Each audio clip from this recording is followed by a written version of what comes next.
From inside a detention facility, a former two-term governor of Kaduna State, a man who once sat at the highest tables of Nigerian political and economic power, is crying out.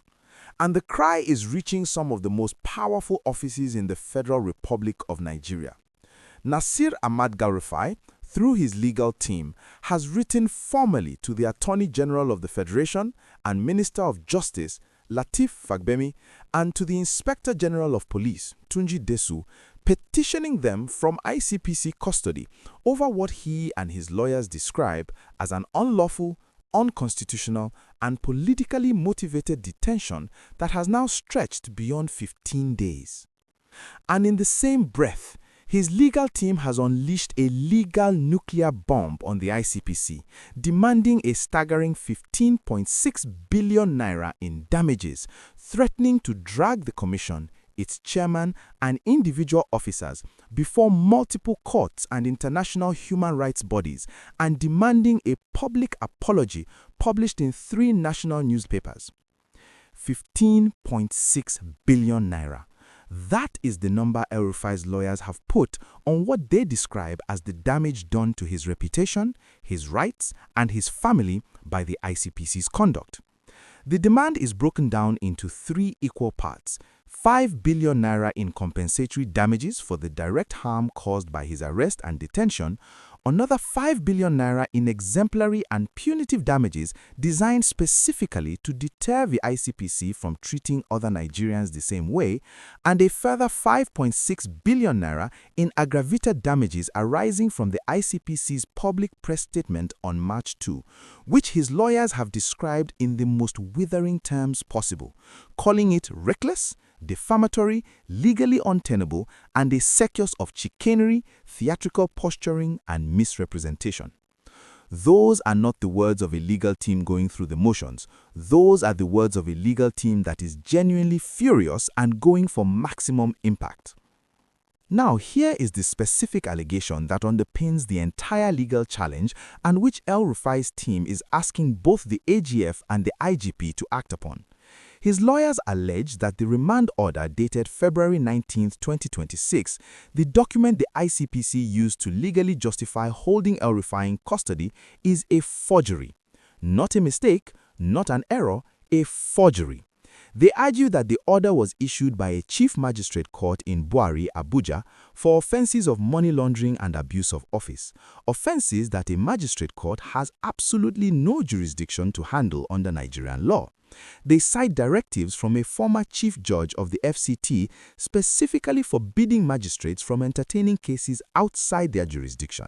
They cite a Supreme Court ruling that states proceedings by a magistrate lacking jurisdiction are void from the very beginning, as if they never happened. In other words, El-Rufai's lawyers are saying that the legal foundation on which the entire detention rests is not just weak. They are saying it does not legally exist, and they want the AGF and IGP to investigate the individual ICPC officers and the magistrate involved for alleged criminal forgery of a court document.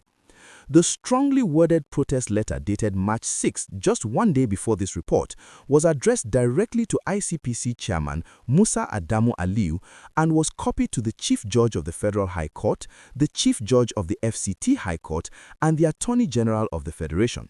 It accused the ICPC of 4 serious institutional offenses: forum shopping, fraudulent misrepresentation before the courts, unlawful detention, and breach of sworn statements. The lawyers pointed out that ICPC officers swore in court affidavits that charges would be filed against El-Rufai before the expiration of the 14-day remand period. That period expired. No charges were filed. The commission then went back to court to seek an extension of detention. El-Rufai's lawyers say that failure to file charges after swearing to do so is not just a procedural failing, it is perjury, and they want individual ICPC officers referred to the Legal Practitioners Disciplinary Committee and investigated for criminal perjury. If you are following every twist and turn of this extraordinary legal battle between a former governor and Nigeria's most powerful anti-corruption agencies, please subscribe to this channel right now and hit that notification bell, because the next court hearing in this case is just days away and the stakes have never been higher. Here is the full picture of where things now stand. El-Rufai has filed a 1 billion naira fundamental rights enforcement suit challenging his detention as unconstitutional, with the next hearing scheduled for March 11th. He has served a 15.6 billion naira pre-action notice threatening a separate massive lawsuit against the ICPC. He has written to the AGF and IGP demanding intervention. His family has publicly called his detention an abuse of state authority. His wife has called the ICPC liars on national social media. His son has issued detailed rebuttals of every allegation. And the ICPC, for its part, has gone back to court seeking an extension of detention, arguing they have more investigating to do and that El-Rufai's continued non-cooperation with investigators justifies keeping him in custody longer. Here is the question for today. Do you believe El-Rufai's legal team has a genuine and compelling case that his detention was built on a forged or legally invalid remand order? Or do you think these are simply high-powered legal tactics designed to delay and frustrate the ICPC's investigation? And do you think the AGF and IGP will actually act on his petition? Or will those letters simply be received, filed, and quietly ignored? Drop your honest thoughts in the comments below. Share this video so every Nigerian following this landmark case gets the full picture of every legal battle being fought simultaneously. Like it if this breakdown gave you everything you needed. And stay subscribed because March 11th is approaching fast and the courtroom battle over El-Rufai's freedom is about to enter its most critical phase yet.